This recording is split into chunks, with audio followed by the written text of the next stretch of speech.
Okay, so had this gun now for, 48 hours or so, a little bit more. I've been able to put a few more slugs through it, probably 50 or 60 total.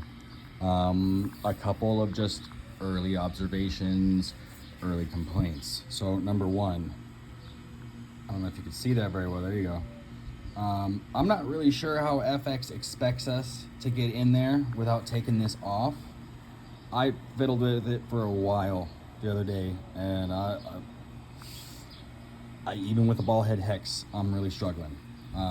So I find that aggravating. A slight modification to this chassis,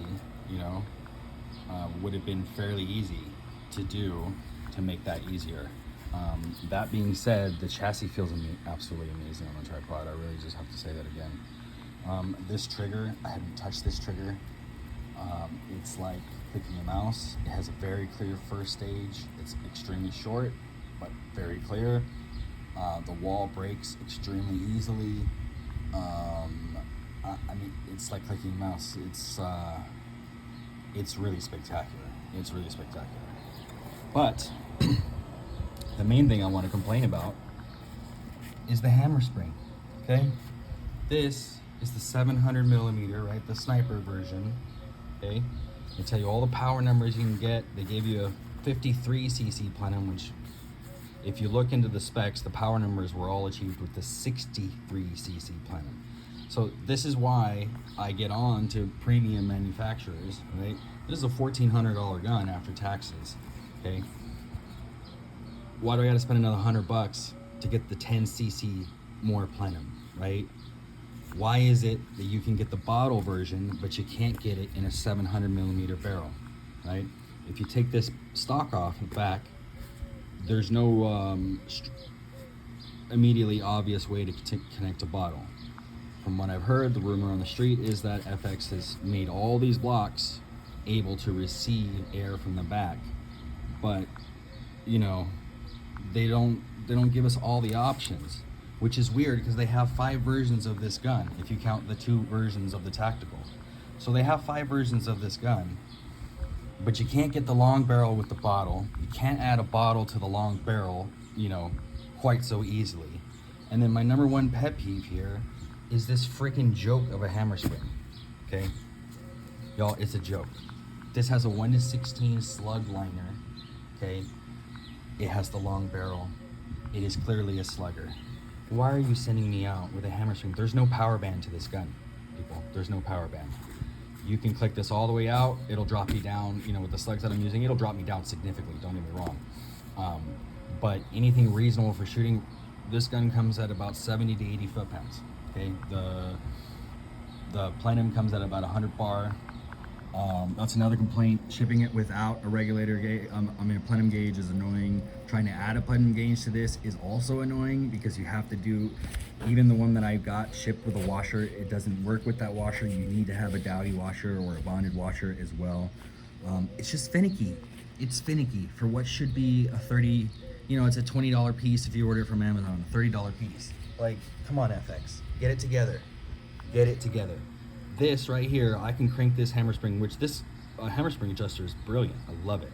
Okay, but you got 15 clicks on it. You click it all the way in, and at 120 bar, I drop in speed. So at 100 bar, playing with the hammer spring, I can get it up to about 900, 890, 900. Okay, I raise the plenum up to the regulator up to 120 bar. And I'm topping out at 820 right now. I got to go in and figure out how to drop the regulator without taking the whole setup off, okay, to do that. That's freaking annoying, FX. Get it together, okay? You're shipping me out a $1,400 gun set up to be a slugger in every possible way, shape, or form. Why do I have to spend another $20 or $30 or $40 or $50, whatever it is, to get a usable power band on this thing? I understand, a separate slug power kit. That's great with the tungsten hammer weights and all that other business. But this hammer spring in here is a joke, okay? I got a $1,400 gun that I can't even break 90 foot-pounds on right now until I get a new spring in, okay? That's really annoying, guys. That's really annoying. Get it together.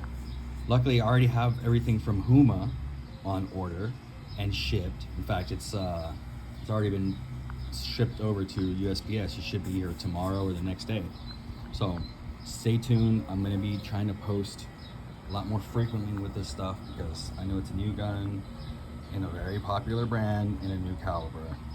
And so I'm kind of it's my first foray into the luxury brands. Any of you guys who've followed me on the forums or anything know that I tend to go for the cheaper Chinese guns, and I like to modify them and tune them.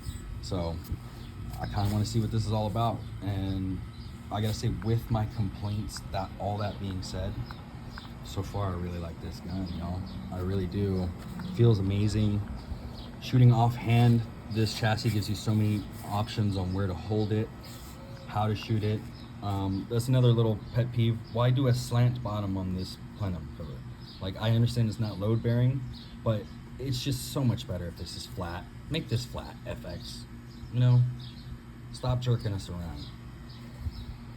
The trigger is just elite. This buffer tube, everybody knows. I'm sure you've all seen.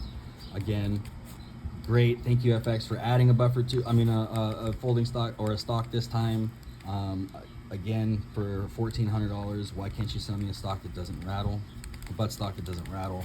It's janky, but it'll do. And then, yeah, as far as, optics, I'm a Zulus guy, y'all. I know that makes me a cretin in many ways, and I feel bad about being a digital scope dweeb, but I'm